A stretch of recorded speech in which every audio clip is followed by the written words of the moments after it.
Unidad 1, tema 8. Rectificador de onda completa con filtro capacitivo. En un video anterior vimos el rectificador de media onda con filtro capacitivo y reducimos bastante el factor de rizado, pero el valor, tamaño y costo de los condensadores que utilizamos son bastante altos, y hoy veremos cómo reducir estos aspectos utilizando el rectificador de onda completa. ¿Quieres PCBs gratuitas y poder ensamblarlas por $7? Entonces Next PCB, fabricante y ensamblador de PCBs, es la empresa que necesitas. En la descripción del video tienen los requisitos que deben cumplir para disfrutar de los descuentos y un enlace que me dieron para ustedes. Con él obtendrán un cupón de descuento al registrarse. Para explicar este video usaré muchas cosas del video anterior, así que les recomiendo lo vean primero si aún no lo han visto para no perderse en la explicación. Recordemos que en el rectificador de media onda, el voltaje en el condensador se intersecaba con la señal coseno en un instante T sub 0, y que ese instante T sub 0 dependía de la constante tau de la fórmula de descarga de voltaje en un condensador.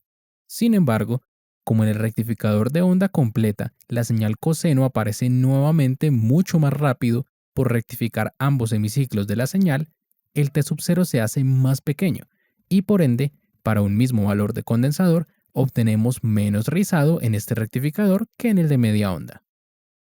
Para deducir la fórmula del condensador, no tenemos que hacer todo el análisis nuevamente.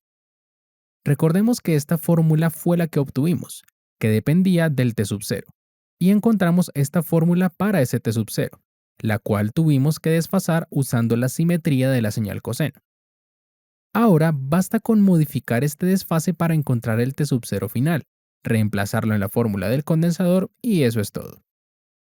Debemos considerar que en un rectificador de onda completa, este T sub 0 no se encuentra aquí, sino aquí, por el nuevo semiciclo que en el rectificador de media onda no existe. Creo que todos estamos de acuerdo en que el tiempo entre el voltaje pico de la señal coseno y del semiciclo de la señal coseno es de T medios. Gráficamente se puede apreciar muy bien. Es decir, que el tiempo entre el T sub 0 del rectificador de media onda y el nuevo T sub 0 que nos interesa para el rectificador de onda completa también es de T medios. Así que basta con restarle T medios a la fórmula del T sub 0 para el rectificador de media onda, esta que aparece aquí, reemplazarla en la del condensador y eso es todo. Para dejar todo en términos de la frecuencia, T medio se puede expresar como 1 sobre 2 veces la frecuencia. Se factoriza el 1 sobre f. El 1 y el 1 medio se pueden restar, quedando de esta forma. Operando la resta entre 1 medio y esta expresión, tenemos la fórmula lista. Entonces se reemplaza en la fórmula del condensador. Tanto la frecuencia como el 2pi se pueden pasar al denominador. Finalmente, multiplicando el menos 1 por el numerador, queda de esta forma. Pueden ver que la fórmula que obtenemos con respecto a la del rectificador de media onda solo cambia en que el 2pi se cambia por 1pi. Es sencillo de aprender. Ahora calculemos el voltaje DC, RMS y el factor de rizado, pero al igual que en el video anterior, por las razones que en él mencioné, usaré valores numéricos para los cálculos. Regresando a la fórmula que obtuvimos del voltaje DC, tanto las funciones como los límites de las integrales sufren un par de modificaciones. Recordemos que el T sub 0 ocurre en la intersección de la función de descarga del voltaje en el condensador y la señal de valor absoluto de coseno. Por lo tanto, debemos hacer ese cambio en la integral de la señal coseno. Sin embargo, como hacer integrales de valores absolutos no es tan intuitivo, basta con multiplicar por menos 1 la señal coseno, porque la intersección ocurre en el segundo cuadrante de la señal coseno, y allí es negativa.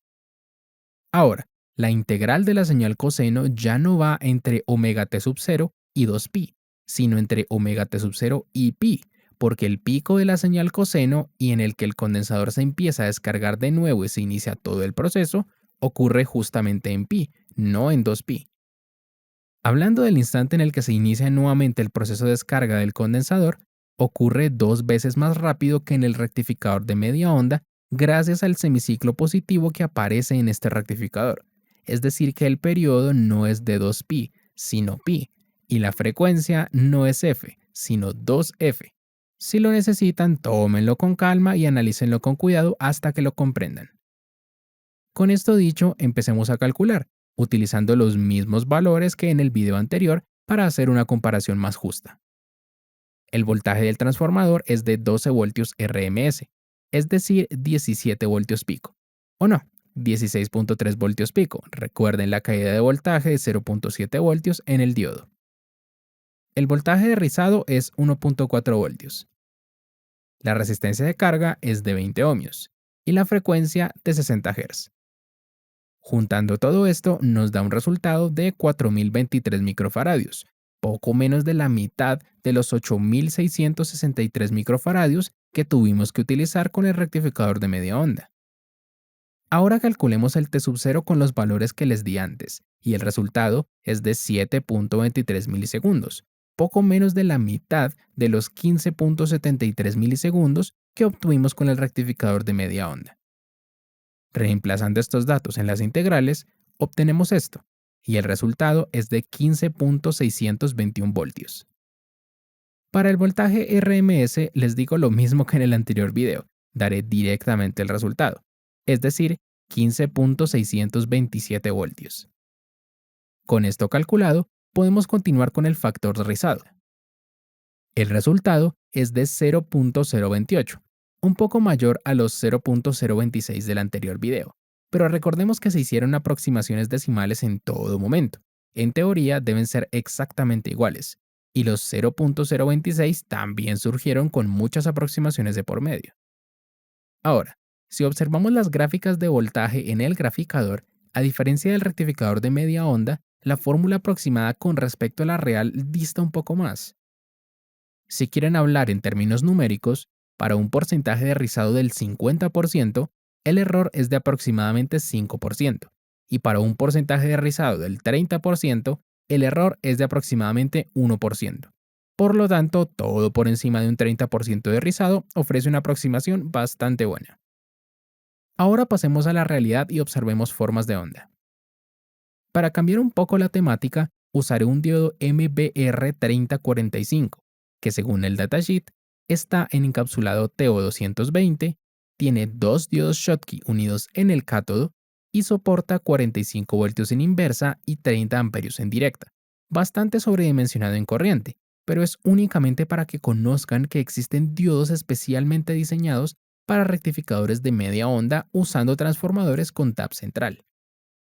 Ahora, conecto 4 condensadores de 1000 microfaradios de mínimo 25 voltios en paralelo, conectados entre el rail positivo y negativo de la protoboard.